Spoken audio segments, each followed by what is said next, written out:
on, builders? Welcome to Software Sundays. I'm your host, KD, and in this series, we have high level conversations about technology and the impact that it has in our community. I want to make sure that you have the tools and the resources that you need in order to grow your income, become an owner, and help shape what happens next. So, if this is your first time tuning in, you are in the right place. And if you've been rocking with us for a minute, it is great to have you back. Welcome back. Let's get into it. First up this week on the news, I want to talk about the fact that NVIDIA is partnering with an AI startup to build data centers in Indonesia. So this is another example of sovereign AI, sovereign data centers becoming a thing that almost every country is taking more seriously. Every nation is looking for ways to expand their access to AI, their access to digital infrastructure beyond just relying on the US and China, even understanding that China is considered one of the like the other side, even for some of our partners, they still have a significant amount of what do you call it? There's still a challenge with just knowing whether you're going to get your resources from the U.S. or China. Um, this is also another example of Nvidia just on a tear. They've been making deals with every country and every company that they can to get their resources, their GPUs deployed into these next uh, next generation data centers. One of the things even thinking about that is a data center is definitely a capital intensive project to even undertake to build. But once NVIDIA gets those contracts, once they're already in the door, it becomes even more sticky for their products and their services. Because not only do they provide the initial upfront GPU, setting up the server, setting up the networking, even setting up some of the cables, they also get that long tail service support. So whenever there's an issue, there's a contract that NVIDIA gets for the next 5 years or however long that term may be between these two companies that are using them. But it's something that you can see that NVIDIA is not only moving quickly to get a foothold into these data centers, they're making sure that they're going to be there for the next 5 to 10 years anyway. But it's definitely very interesting to just to see how many nations are saying that we can't continue to have our AI being owned by the US, or we can't continue to have our industries, whether it's your banking uh, companies, your healthcare companies, your government, like your actual government services, being reliant on a model that is hosted in the US. So the major shift that we're seeing is they want to have these models or at least have infrastructure to support the running of these models inside of their own country so that they can have their own privacy laws on that data, that they can have whatever other regulations they want to implement, whether it's not just taxing the AI, right? It's sometimes it's just making sure that the country that the data is hosted in doesn't have any laws or policies that might conflict with the country that is using those services. So it's something to keep in mind. But another interesting thing about this story was the fact that the company that's leading the actual project delivery, right? The company that's going to be setting up that data center, they're called Firmus, and they're actually based out of Australia and originally was part of the Bitcoin wave. They were a Bitcoin miner. And so it's very cool to see that some of the skills that and the I'll say the maybe the partnerships, the experiences that they got from deploying and setting up Bitcoin mining operation. So setting up those servers, setting up the networking, that skill translated very nicely into the AI world that we're in today because those same resources are required. You still need to set up a lot of servers. You still need to understand networking to orchestrate multiple VMs, multiple nodes across a network, whether it's a local network or a more wider area network. So it's very cool to see that, even though the time of Bitcoin, like, let's say time of Bitcoin is still here, but even though it's not so much the main thing driving the economy or driving growth right now, there's still ways that you can, benefit from that technical skill that was gained in a previous era. So something to keep in mind with any builder, like whatever you're building, the skills that you gain while you're building it, they don't just go away because the environment changed. They don't just go away because something, got harder. A lot of those skills are transferable, especially from a coding and software understanding perspective. If you understand technology architecture, then that architecture doesn't go away even if another abstraction is placed on top of it. So AI is just another abstraction, but it still uses the same underlying infrastructure, being data centers, being networking, being computers. So think about that today. Like what other investments are being made from a infrastructure side that's primarily driven by AI adoption, right? These data centers are primarily driven by a increase in the amount of AI being deployed. But those same data centers are not only going to be used for AI, they're going to be used for digital twins. They're going to be used for self-driving vehicles. They're going to be used for banking services. Like there are other ways to use this AI or these data center resources that will extend beyond just the initial hype of AI and everyone getting their own model.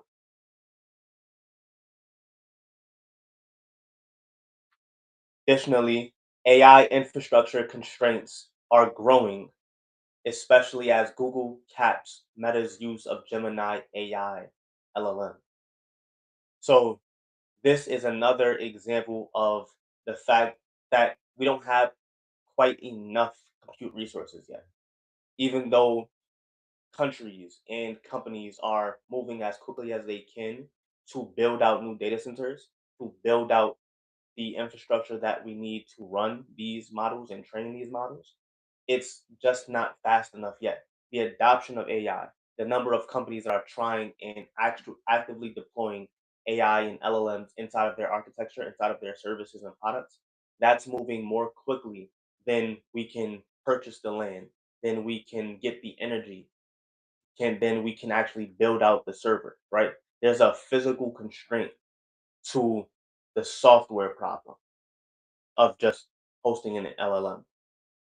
So multiple companies are running into that issue today. I think that's one of the reasons why SpaceX is currently worth as much as it is. It's not the space exploration part that makes them so valuable. It's all of the compute that they were able to sell to the AI companies that really are in a bind. They're in a bind for the power. They're in a bind for the compute right now. So this is a perfect time for them to take advantage of that window of opportunity. But other companies are having those same challenges. We're looking at a hyperscaler, right? This is Google. They are one of the big three cloud service providers, and they are saying we don't have enough AI, one to we don't have enough compute to satisfy our current needs and our customers.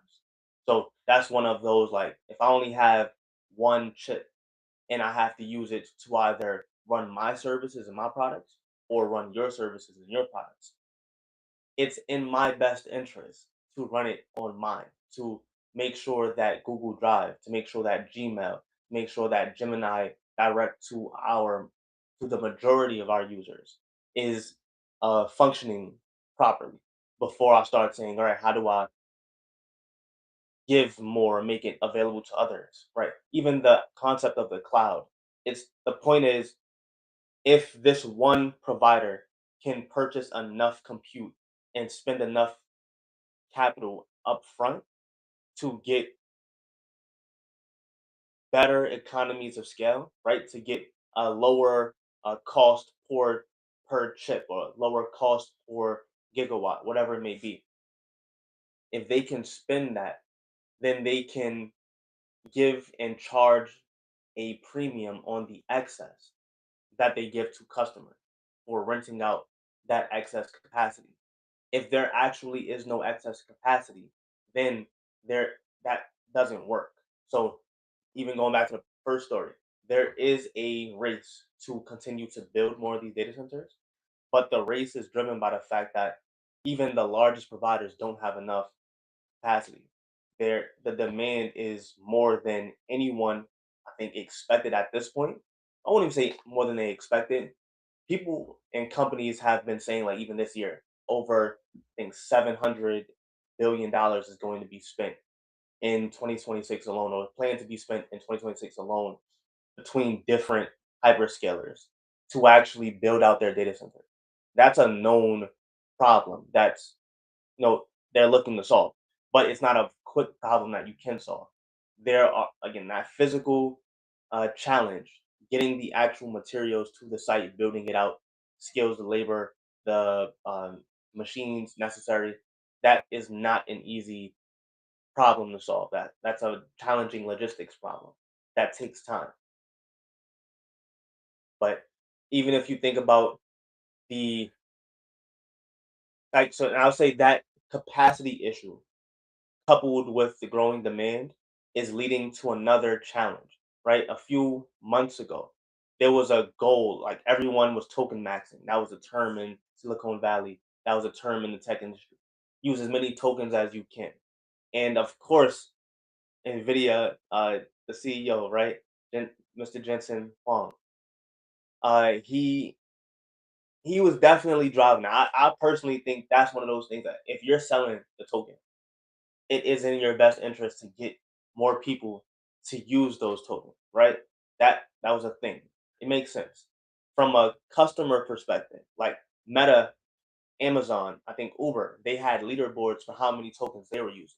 From that perspective, it doesn't make that much sense when you start thinking about like how does this scale? What is the point of using so many tokens if we don't actually get any business value? We're coming to the point where that business value is more important now, right? If you going back to Meta now has a limited amount of resources, a limited amount of capacity of this Gemini model that they can use. So they're going to have to be very selective about how they use that capacity. Maybe we can't use it for just some you know like POCs that we don't know how it's going to benefit the business. Maybe we don't use it for internal tools. Maybe we use our own local LLMs or their own Llama models for internal tools, but then use Gemini models for their customer facing services. Like you have to be very selective about how you deploy those technology services. But it makes me think about back in the early days of the cloud when it was okay, but you would have less controls in place for developers spinning up new resources. You might have a developer with full access to the AWS account, spinning up VMs, creating S3 buckets, and kind of playing around with the resources. Because there's a time when a lot of these services are going to be subsidized to actually gain adoption, right? To generate more interest, allow people to play with it. Once you've played with it enough and you know what works, you have to start stamping down some of that use because now it becomes a like an operational problem. Like if you continue to just spend on tokens without understanding the ROI, without having a clear reason of doing it, like does it increase revenue? Does it decrease spending? If you don't have that actually decided before you do the spend, and you continue to make that spend a a goal for your developers or different engineers across your teams, then you're more likely to burn out your budget more quickly. So I'm expecting that we start seeing a similar trend to FinOps or for AI resources. The same thing, right? It's how do you use the resources, the digital services that you consume more economically? How do you make sure that we're not using more tokens than we need just because the context window has expanded? Is there a way to cache some of these responses, right? Can we set up a cache in place so we don't have to use that uh, those tokens for this particular request? Is there a way to like is there a way to use more traditional architecture to do some part and then leave the LLM reasoning and token use to a very specific use case? Like those types of problems and challenges are going to be more important for engineers or the so-called AI engineers to understand from a business perspective, because the business is not going to continue spending on things that are more cost than what they're worth. So something to keep in mind as you're thinking about your next projects, your current projects. Like just be mindful about what resources you're using, because it goes back to the business. At the end of the day, it has to be a business driven reason for everything. And then one of the other reasons for why sovereign AI and uh, the accompanying policies are so important is the fact that Anthropic's crackdown sets off alarms for even US allies. So recently, I mentioned that the US government decided to lock down Anthropic's latest model, Fable 5 and Mythos, for foreign national users. Basically, the goal is to make sure that no one outside of the US, whether they're living in the US but from another country or directly inside of another country, none of them can actually use the latest models, the most advanced model. Uh, the fear was that the model, even though it had some safeguards in place, that there was a way to jailbreak it. There's a way to get around some of the safeguards that Anthropic placed to limit the destructive capabilities of these models. That was the goal to get, well, that was the fear. Um, it didn't, it looks like that fear has been kind of addressed in the meantime, like slightly. Some companies have been allowed to use Mythos again. But let me backtrack for a moment. The the initial appeal, right, from the U.S. government was, make sure that foreign nationals can't use it. That doesn't work for a company that only collects your name and your email address. There's no way for them to know if you are actually a foreign national. So they had to just shut it down completely to make sure that they could comply with that requirement. I did see some stories that have like allegedly Anthropic might uh, look to start collecting IDs from users, like your full legal name, address, all of these things from users before you can use the latest models. I have to do some more research into that, but uh, I'll definitely bring that up next week as more information comes out. But even partners of the US, like the EU, like Taiwan, like they are on that list of foreign nationals that cannot use the model, that cannot use the latest model. And as an ally of a country, imagine your ally, knowing that you are dependent on them to provide this service, decides to not give you access to that technology. That is almost like a slap in the face in a way, because now you were like, there's a number of negotiations going on right now for how the EU and the US can partner to go against China. That's like on one thing from like the rare earth minerals side.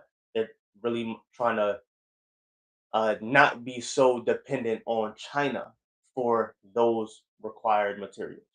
But from the software layer, you're still EU being they're still very dependent on the US for cloud services, for AI, for chips, right? NVIDIA still is the largest or provider of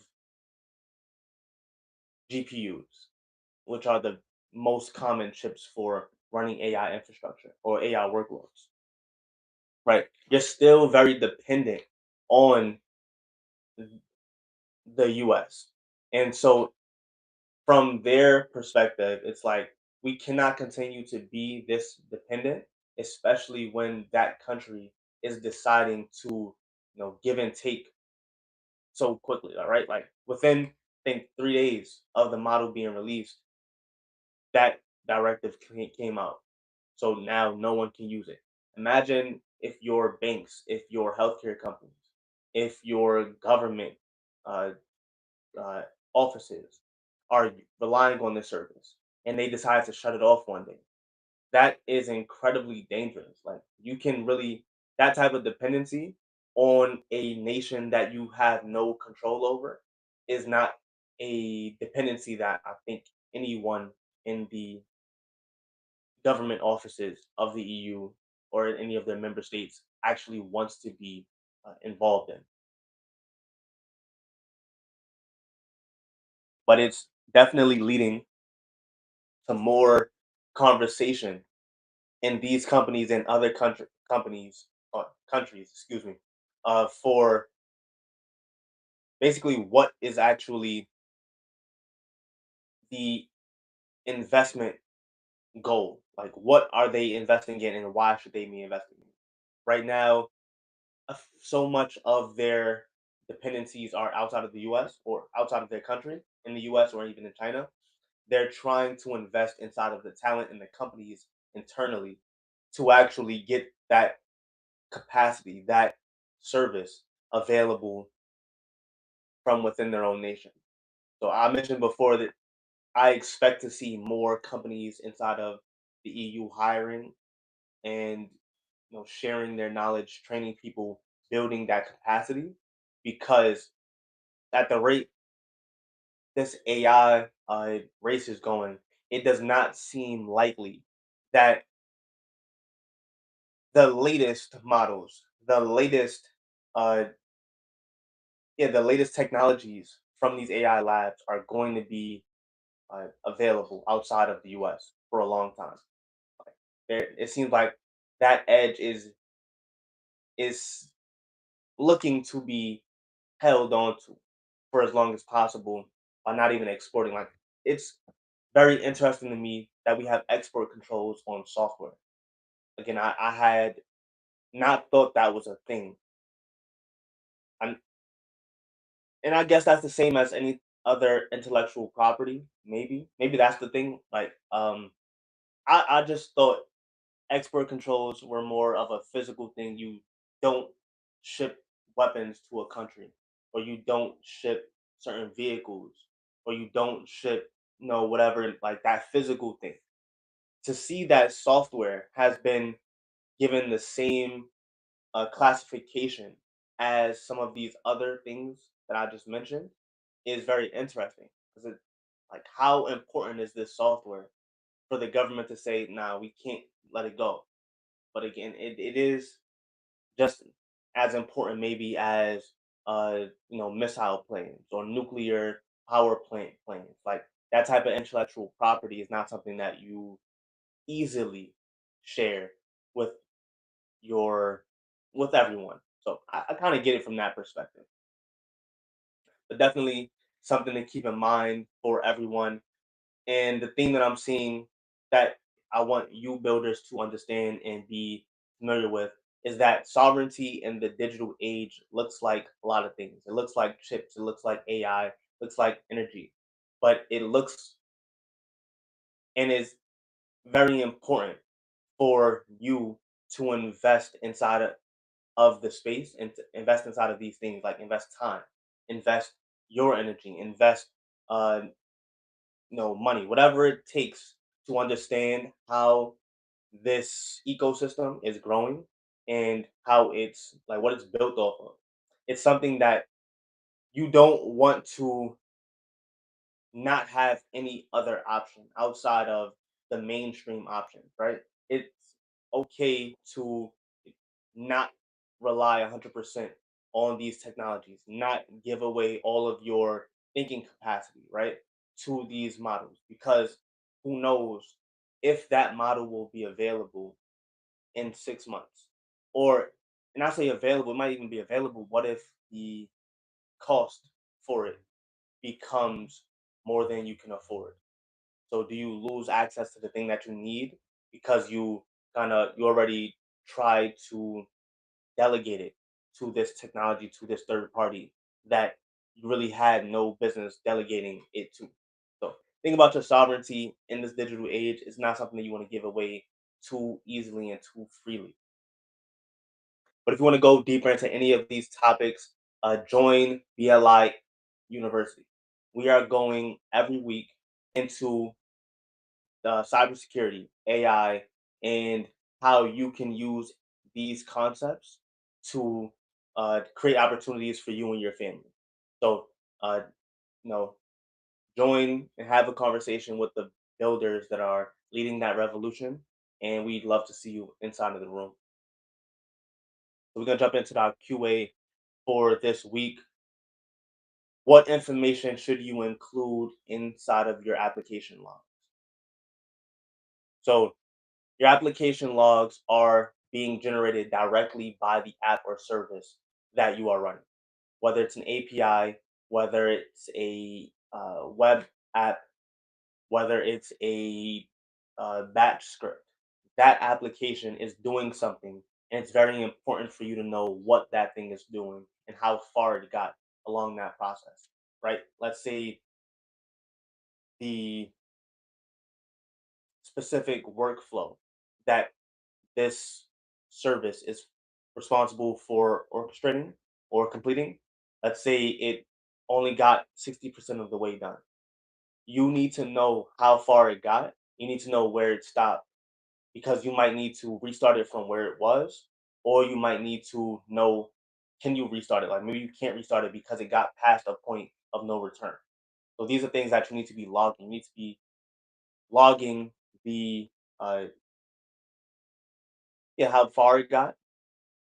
But think about logs as a tool for debugging and also for security monitoring.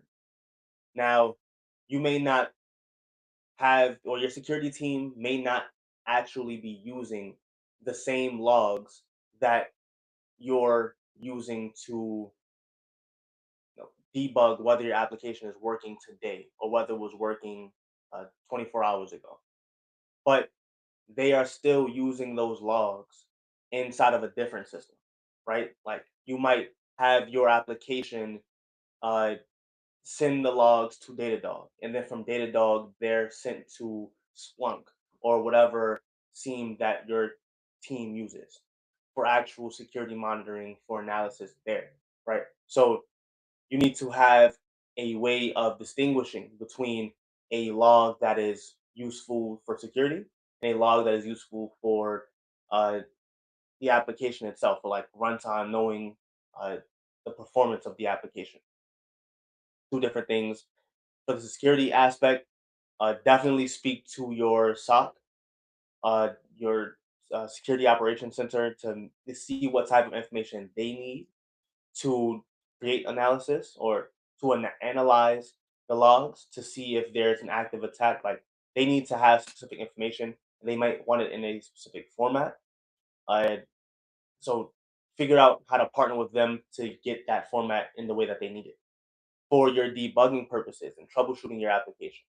It is best to not log everything, right? You don't want to just be putting uh, certain data into your logs, right? So anything that is going to raise a flag for compliance, like PCI information, or like your card information, like password, like PII, something about your specific users that is private information. You don't want to put that in the logs ever.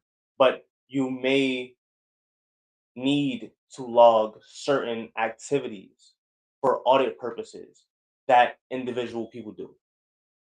And whether or not you're putting them inside of the application logs or actually logging them and saving them inside of a database that has its own controls in place, that's a business decision. You can decide which one is most appropriate for your use case, but certain things have to be logged and certain things you really again do not want to log. Uh, but remember that logs can be expensive. The more you log, the more information that you're saving, uh, you're gonna start getting costs for that. Even if you're using Wa- CloudWatch and you're saving your application logs inside of a log group, that log group is really just a S3 bucket at the end of the day, right? It's storage that you're paying for. Now, if you're using some other solution like Datadog or uh, Dynatrace, they're also going to charge you for logs based on the amount of storage that you're saving, but also for the amount of data that you're transferring either to their system or out of their system. Again, there might be multiple locations where these logs are being sent to. So be very careful and mindful about that. Uh, Even from a uh, storage time perspective, do you need logs for your application from 3 months ago? Probably not. If it didn't break then, you should know it didn't break. So you don't need those for your application security or your application logging perspective. Now your security team might store those logs indefinitely in case they discover some type of attack had been going on. But you have to be mindful that you may not want to duplicate those logs if you don't need to inside of your system. Then even considering the security of logs, like certain logs need to be stored in a secure fashion. I mentioned some things that are for audit purposes. You want to make sure that those logs are tamper proof or and they're also secure from unauthorized access. You have to think about a lot of things when you're saving data, even logging data, because it can be used against you if you handle it the wrong way. And then why might the biggest winners of the AI era be individuals rather than corporations? So, from my perspective, there are more opportunities for small players to create wealth because they have access to better tools today. 10 years ago and beyond, the amount of people that you needed to do certain things was greater. You needed more teams, or you needed larger teams, you needed more expertise because there was just so much to do and it had to get done. Today, a lot of that work can be automated. And I'm not saying perfectly, but it can be delegated to a much smaller team that can get a significant way across than they could have before some of these tools existed. With that being said, they also have access potentially to the playbook that the larger team ran when they had to do it more manually with that larger team. So if you're looking at that current player and saying, hey, this is what you did to make it work with these people, but I have to make it work now today in this environment with more tools available to me, with a smaller team, maybe potentially. I can imagine that there's an edge that that individual or that smaller team gets because they're able to learn and study the people that are already in place that are already doing it. And again, they have less overhead now to embrace and adopt tools available to them, right? Additionally, there are some laws and regulations that impact enterprises and large organizations more heavily because of the footprint that they have, because of the exposure that that business or that enterprise might have on other uh, partners inside of the ecosystem. So those same laws don't always apply to individuals. So there's an opportunity there as well. You can do a lot that is not bad for you to do because you're not really in the spotlight. Now, when you get into that spotlight, you have to be able to uh, adjust rapidly, right? The things that you do from a risk or the risk calculation you make when you have $1 million under management is different than the risk calculation that you make when you have 100 billion, right? So you have to be mindful when you cross certain thresholds that now some of these regulations might apply to you. Now some of these requirements might be important for you to adopt and implement. But for a lot of smaller individuals and smaller teams, you don't have to think about that so early. But you get the benefit of having tools that can actually scale to get you to that place much faster. So I think again, there's a lot of benefit there. Um, I've mentioned, but that's from like a business perspective. Even if we thought about personally in your life, the amount of complexity involved in enterprise workloads and enterprise processes exists because there are so many people, so many layers, so many teams, and so many hoops that sometimes need to get jumped through. When we're talking about a family or an individual just living their life, having access to the same tools, but having not nearly as much complexity, the amount of solutions that you can deploy in your own life is like exceptional, unbelievable almost, incredible. And that's a blessing for like having a computer that you can use to let's say but not even to say have let's say you build an app today to manage the inventory inside of your own home, and that inventory management system that you have is nearly free because you used AI to build it, and it's the data storage for it is super cheap because you're using you know consumer grade technology, right? You're using Google Drive to store any of the files, or you're using Google Sheets to store your tables, right? That type of access to the technology, but also having uh, the ability to run AI through your inventory to let you know uh, or give you notifications when you're low on something. And you can use it to optimize maybe your purchasing or your grocery shopping. Like the things that you can do as an individual are crazy and they're crazy cool for real. So that benefit makes your life easier. It gives you more time to either focus on your craft, focus on your business, focus on your family, whatever the thing is that you want to focus on. Having AI automation, these tools in place, frees you up to do more of that. And that's something that the larger organizations, the larger businesses, they can't and they probably shouldn't move so quickly to do that.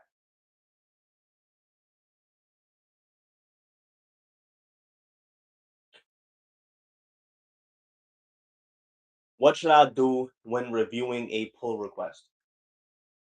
So, just a little background. Your pull request is going to be a request that is made from someone who wants to make a change to your project. Now, if you might make a pull request if it's even a single person working on the project because you want to have a organized way of reviewing that change. Change management is a thing to consider. But especially if you're working with multiple developers or you're working in a team, you want to have that change management process uh, working in a way that's reliable, that everyone across the team can be assured that the change that is being suggested is the best change that is needed. And it works based on, or works according to the way it's supposed to work.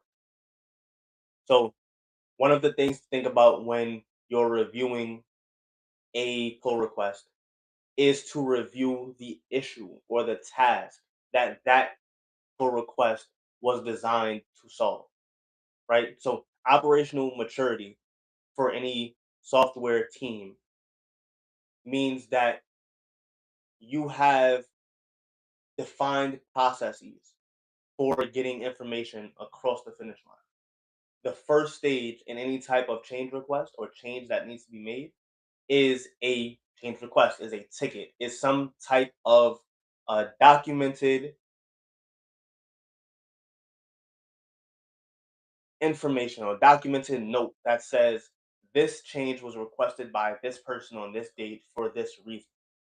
Now, when you take that change request or that ticket and then create a task in your team's board, in your team's project management software, whatever you use, that's all connected, right? You know, hey, we're making this change because of this request from this client or because of this performance issue we noticed from the team or whatever it may be. We're making this change because of this. And then now you have that context included inside of your task.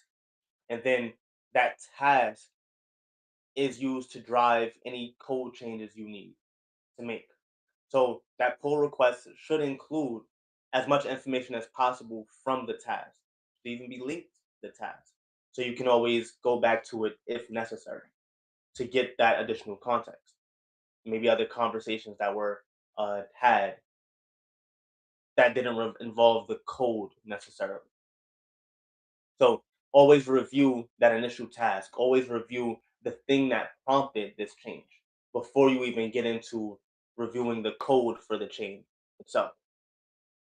And then in a organization that has mature CI/CD processes, that has scanning in place on their pull request, that has a testing coverage calculation, that is building and even running automated tests on their pull request. A very easy thing you can do is just confirm that all of those builds ran successfully, right? That the scanning coverage was what it needs to be, was according to the standard, that the tests all passed, that the application itself was able to build inside of the environment, right? Those are very simple things you can do to make sure that the code reaches the quality that your team needs and what you're looking for.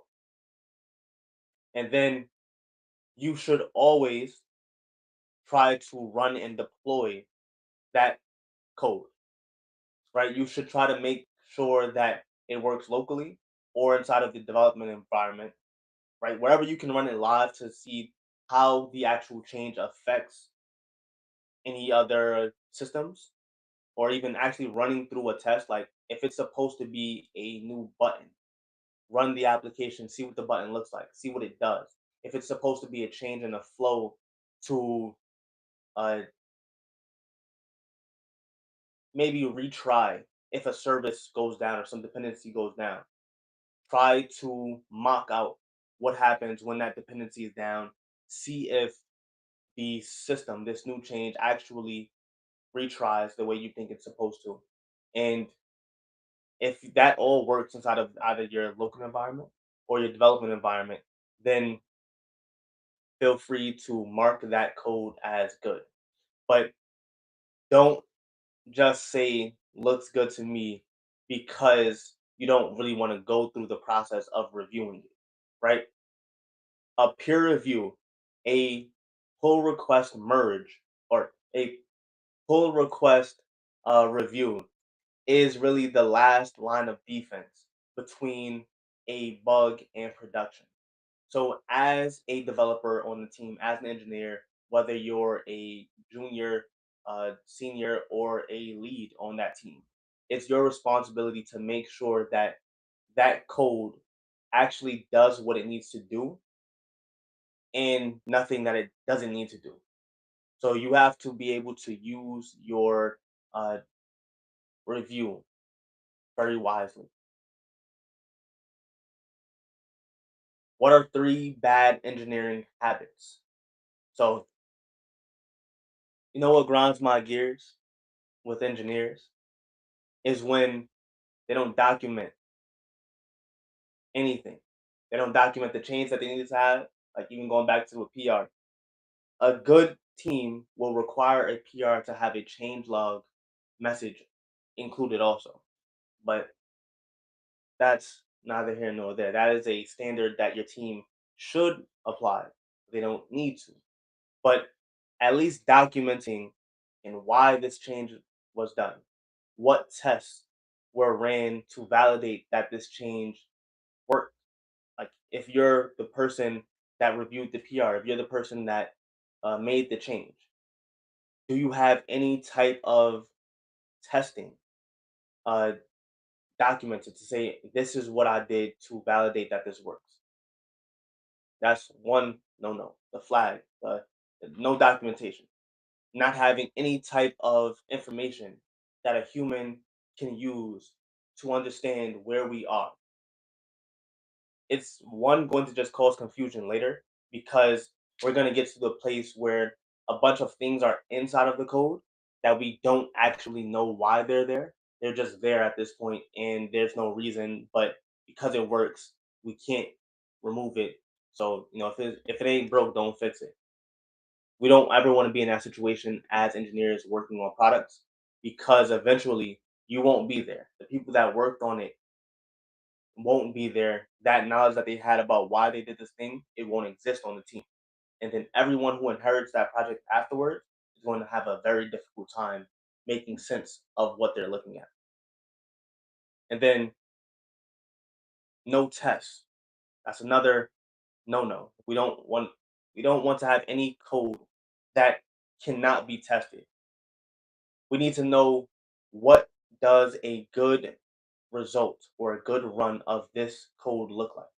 We need to know the input that you use as well as the output to expect so that we can run the code, whether it's today or 6 months from now, and know that this code still works the same way because we're still seeing the same results, right? So, not having any tests, even if it's a manual test, even if it's just a uh, run book that you can give to someone and say, this is how you test this code.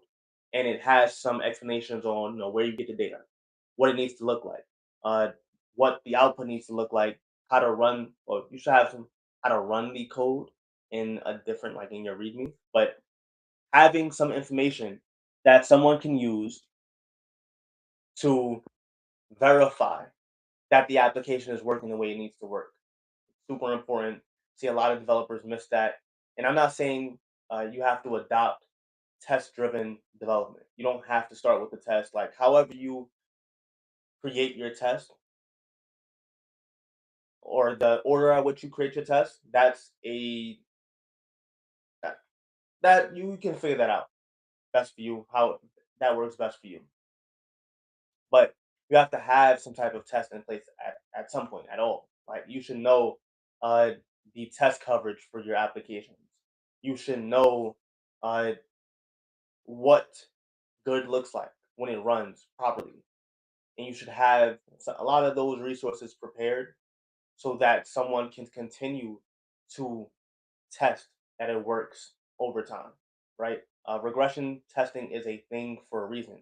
There are times where you fix a bug in January. And then 3 months later, that bug came back. And you should have a test to validate when that bug came back. You should have a test to know that it's fixed again, right? Like the test should never go away, even if we fix the problem. We should just have a green test. It should just be working because we are testing that it works and it was fixed. And then another, probably the most uh, dangerous, if I want to be so dramatic, uh, bad engineering habit that a lot of junior developers find themselves in is jumping into code without creating a plan. So when you jump into the code, this is one of the reasons why there will be no documentation or while there will be no tests. You're jumping into something that is not designed at all. Like you're just assuming that the initial information that you had is all you need. You didn't create a plan. You don't know, the direction that you're going to go. You're just going. You're just saying, "I'm gonna just do this thing and hope for the best." And with AI, you're probably gonna get very far very quickly. But that distance that you went in, or that direction that you went in, could be completely wrong if you did not come up with a good plan. If you didn't connect with the rest of your team to make sure you had under all of the context, if you did not explore some of the trade-offs that you're going to make with a particular situation or particular solution. So try your best not to jump into any coding without a plan.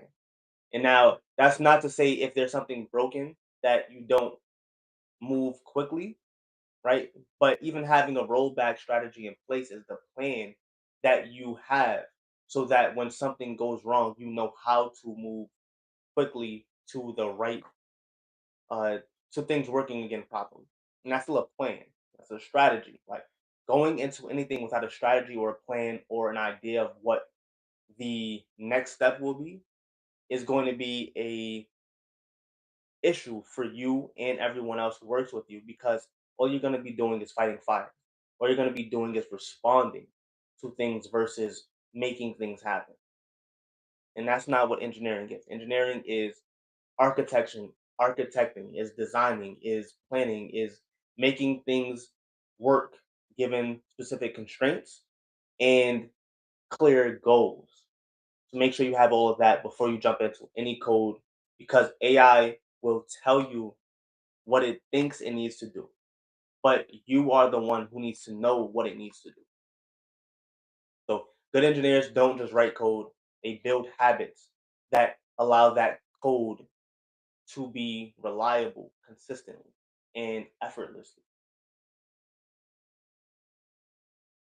Why should I use a firewall?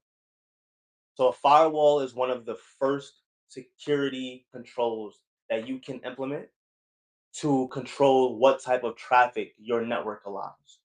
And that network could be, well, that traffic could be that to the full network, or that traffic could be to a specific device or a specific host, right? There are different types of firewalls. You might have a firewall that is host based, which is protecting that single device or that single endpoint, whether it's a laptop or a specific server. But you have network based firewalls, which are in place between the subnet or that internal network and then the public gateway, and they're going to control the network requests that get through to your network, right? You might put a network firewall in place to block all traffic that you know doesn't